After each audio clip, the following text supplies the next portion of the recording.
By the end of this video, if you choose to pay close attention, then you will go from being a complete beginner in human brainwaves to having an expert level of understanding of what neural oscillations are all about. The name human brainwaves may sound complicated, but you don't need to be a doctor or a neuroscientist to understand them. In this video, I'm going to be going through the 5 different brainwave states seen in the human brain. So let's get right into the video.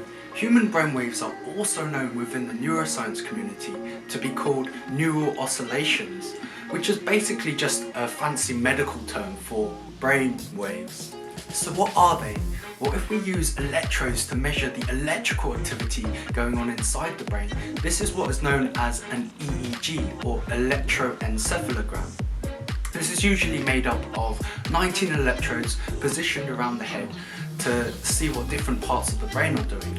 We can use EEG to measure the amplitude or height of the waveform and its frequency. And this is from the activity of all your neurons firing inside your brain. Neuroscientists have separated these into 5 different frequency brainwave states.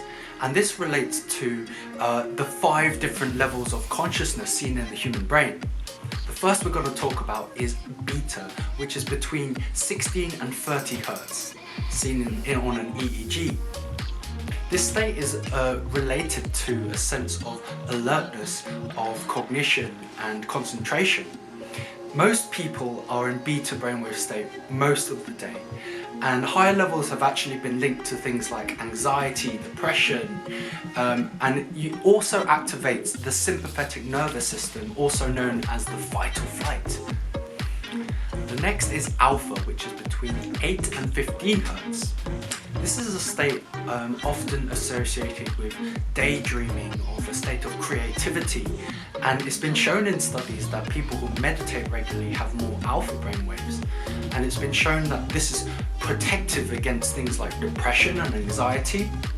The other time where you might experience alpha is when you do aerobic exercise. A study done at the University of North Carolina School of Medicine showed that a low dose current of around 10 Hertz can increase alpha brainwave states. And it's been shown to boost creativity by 7.4%. The next is theta, which is between 4 and 7 Hertz. This is a state of reduced consciousness, but it's also seen in people who meditate. I've not seen it mentioned many other places, but it's my understanding that theta is associated with hypnosis states or catalepsy states.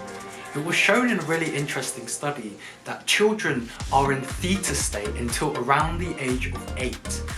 So this is going to vary depending on the child, but it's really interesting to see that children are sort of in a hypnotic state and are able to absorb vast amounts of information from the people and the world around them. It's what makes their brains so incredibly neuroplastic, and it's this neuroplasticity that allows children to learn really fast. The lowest frequency is called delta, which is between 0.1 and 3 Hertz. This is otherwise known as sleep. So it's an unconscious state where you're getting deep restorative sleep, and sleep researchers will often separate delta into deep REM and light REM. The highest frequency and the most mysterious is gamma brainwave state, which is between 31 and 100 Hertz. This high frequency state is often associated with heightened awareness, expanded consciousness and deep insight. This is rarely seen during clinical studies because most people only experience a few seconds of gamma brainwaves throughout a typical day.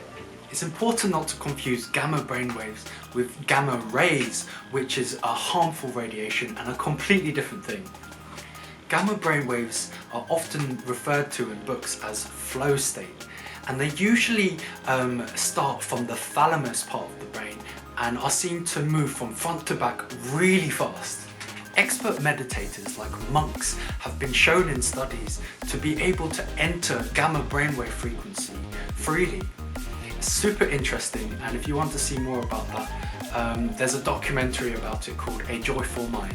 Studies have shown that gamma brainwaves can reduce the risk of Alzheimer's disease Alzheimer's, which is the most common form of dementia. So it was shown in this study that gamma brainwaves could reduce the amount of beta amyloid plaques within the brain, which is often associated with neurodegenerative diseases. The exact mechanism for how gamma brainwaves reduce beta amyloid plaques in the brain isn't really understood and has yet to be discovered by modern research. It was discovered at Harvard Medical School that there are specific types of brain cells or neurons called PV neurons. And these PV neurons trigger the creation of the different types of brainwaves related to consciousness. It's important to note that an EEG will just show you an overall pattern of the activity going on in the brain.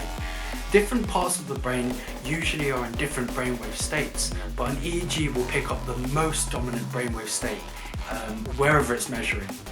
There are also devices you can purchase, such as a company called Muse, who developed a headband that you put on your head to do an EEG whenever you want. I'm not personally sponsored by Muse, but I think they have a really cool product, so what I'll do is I'll leave a link to their website in the description below for anyone interested. There's also another way to test if you're moving through different brainwave states that I've discovered, which is completely free. So this is only from personal experience, so not in any way scientific at all, so please take this with a grain of salt. I've personally found that when I'm doing any meditative practice, that if I measure my heart rate or pulse, I'm able to tell that I'm moving from beta to alpha or theta state because my heart rate drops.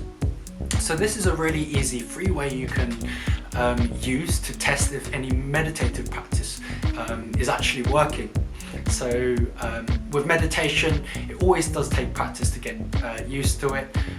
The first time I did it, it took me 30 minutes to go from beta to alpha, but nowadays I can do it much faster. So that's a quick overview crash course of human brainwaves on neuro oscillations. If you found this video helpful, informative, if it made you think, do me a favor and gently tap that like button. Subscribe for more brain content, and if you want to make sure that YouTube shows you future videos, hit the notification bell. I hope you guys have a wonderful rest of your day. If you have any questions about neuro oscillations or human brainwaves, put them in the comments below and I'll do my best to help. Otherwise, I will see you guys in the next video. Take care, everyone.